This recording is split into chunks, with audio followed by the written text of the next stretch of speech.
उषा के 2 बेटे थे, ऋषभ और सुनील। ऋषभ उसका सौतेला बेटा था।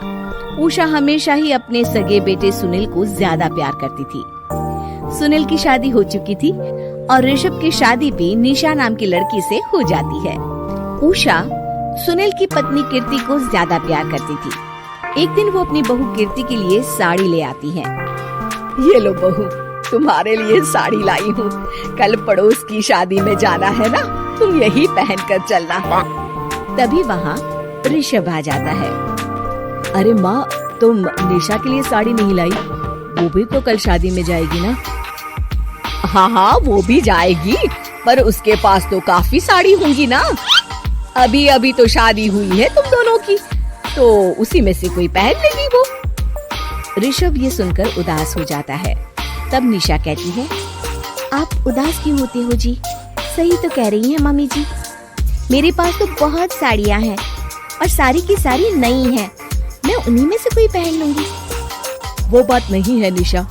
माँ मेरे साथ तो सौतेला व्यवहार करती ही थी, पर मुझे लगता था कि मेरी पत्नी के साथ तो ऐसा कभी नहीं करेंगी, पर आज उन्होंने तुम्हारे साथ भी वैसा ही व्यवहार किया।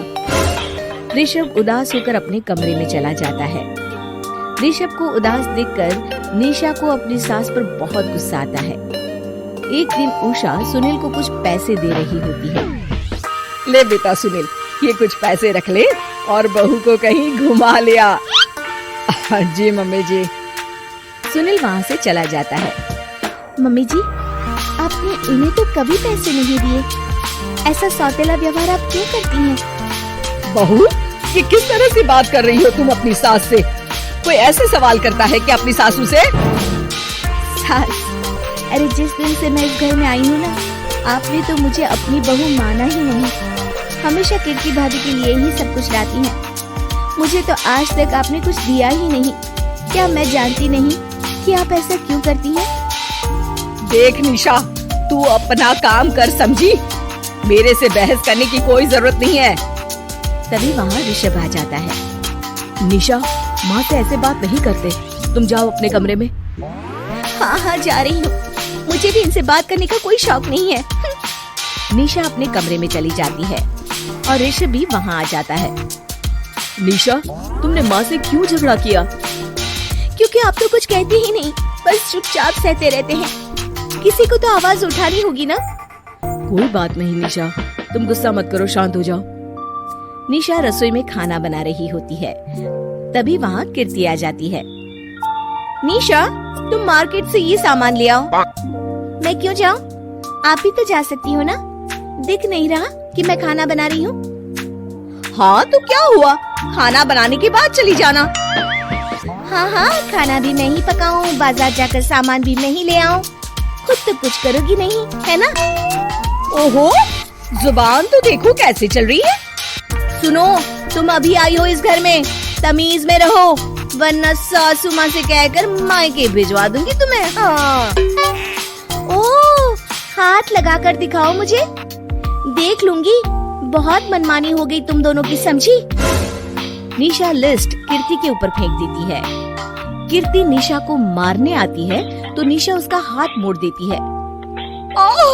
मर गई रे, छोड़ मेरा हाथ। आज के बाद मुझसे कोई बदतमीजी की तो अच्छा नहीं होगा। कीर्ति रोते हुए अपने कमरे में चली जाती है। उस निशा चुड़ैल ने मेरा हाथ मोड़ दिया, मुझे नहीं रहना इस घर में। अरे कैसी बेकार की बातें कर रही हो? अरे निकालना ही है तो ऋषभ और निशा को निकालेंगे। नहीं, मुझे अलग घर चाहिए। कान खोलकर सुन लीजिए, हम दोनों इस घर से जल्द जाएंगे। आप नए घर का इंतजाम कीजिए बस। मैं इन दोनों के साथ ज्यादा नहीं रह सकती। हाँ, वैसे मैं भी कुछ दिनों से सोच रहा था। अच्छा हुआ तुमने कह दिया, मैं माँ को भी बता देता हूँ। माँ, वो क्या करेंगी तुम्हारे साथ जाकर? मैं चाहती हूँ कि तुम और मैं, बस हम दोनों ही कहीं शिफ्ट हो जाएं, इस सब झमेले से दूर। अरे पर माँ को यहाँ छोड़कर इस तरह से जाना ठीक नहीं रहेगा कीर्ति। वैसे वो तुम्हें कितना प्यार भी तो करती हैं।